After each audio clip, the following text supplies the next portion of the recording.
Here's something that's going to sound strange at first. You can lose 20% of your account value and be completely fine.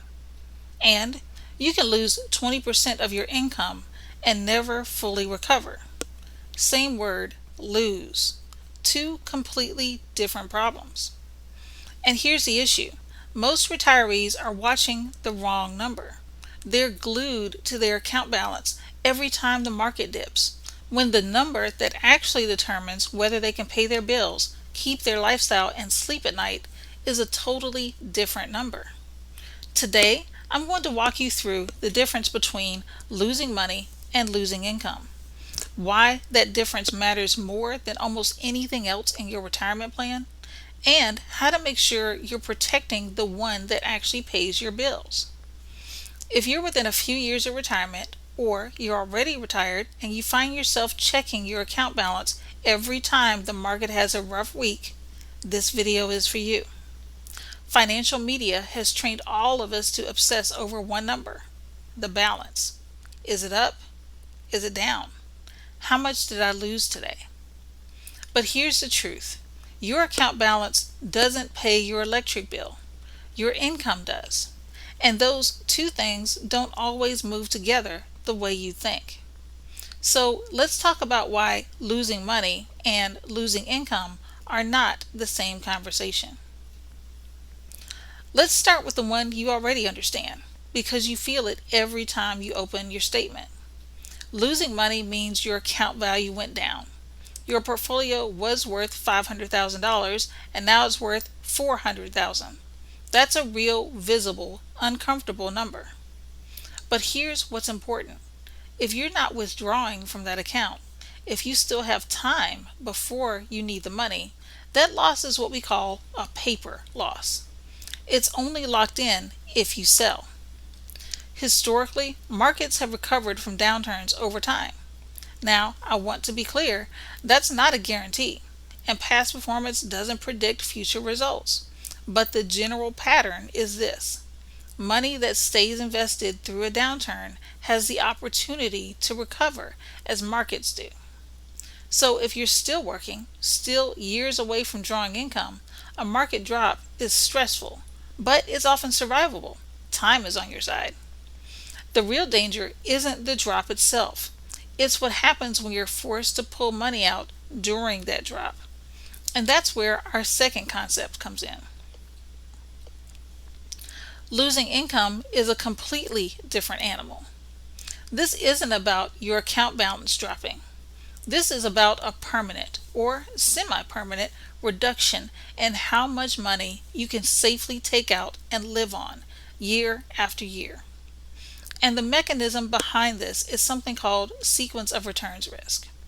I know that sounds technical, so let me make it simple. Imagine two retirees. Same starting balance, same average rate of return over 20 years. The only difference? The order in which the good years and the bad years happen. Let's use two hypothetical clients. I'll call them David and Carol. David retires and immediately hits a couple of rough market years, right as he starts withdrawing money to live on. Every withdrawal during that downturn means he's selling investments at a lower price, locking in losses permanently, because that money is gone. It's being spent. Even when the market recovers, his account never fully catches up because there's less money left in it to benefit from the recovery. Carol, on the other hand, has structured part of her retirement income so she's not forced to sell investments during a downturn. Her essential income keeps flowing regardless of what the market is doing that week. Same average return, two very different outcomes. That's sequence of returns risk, and it's one of the most underappreciated dangers in retirement planning. This is the difference between losing money and losing income. David didn't just lose money on paper because he was withdrawing at the same time. He lost income permanently. Carol's account value may have dipped too, but her income never missed a beat.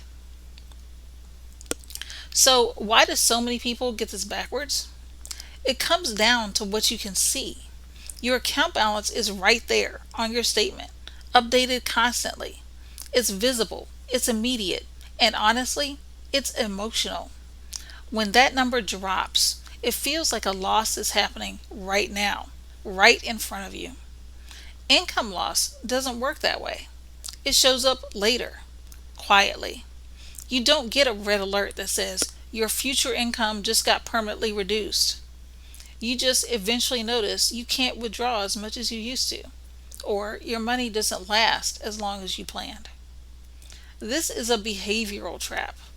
Loss aversion, that gut punch feeling when you see red on a statement, pushes people to react to the visible number. So they panic. They sell during a downturn to stop the bleeding on their account value. That's exactly the action that can trigger permanent income loss. In trying to protect against the loss they can't quite see, they cause the loss they were afraid of in the first place. Let's make this concrete with one more comparison. Picture two retirees, same starting balance, same withdrawal rate. One is relying entirely on portfolio withdrawals, taking money directly out of investments every month, regardless of what the market is doing. The other has structured a portion of their savings into a guaranteed income stream, backed by an insurance company contract, separate from market performance. When the market drops, retiree number one has no choice. The withdrawals continue, the losses lock in, and the income they can sustainably take starts to shrink. Retiree number two doesn't have that problem. Their guaranteed income keeps arriving on schedule because it's not dependent on how the market performed that quarter. It's contractually guaranteed by the insurance carrier issuing it. Their account value might still move up and down, but the income floor doesn't. That's the core idea of separating your money into what I call a growth bucket and an income floor. The growth bucket can ride out the market ups and downs because you're not relying on it for monthly income. The income floor is protected, so a bad market year never turns into a missed mortgage payment. So here's what I want you to walk away with today. Stop asking, how is my portfolio doing? Start asking, how much of my retirement income is guaranteed, and does it cover my essential expenses, no matter what the market does?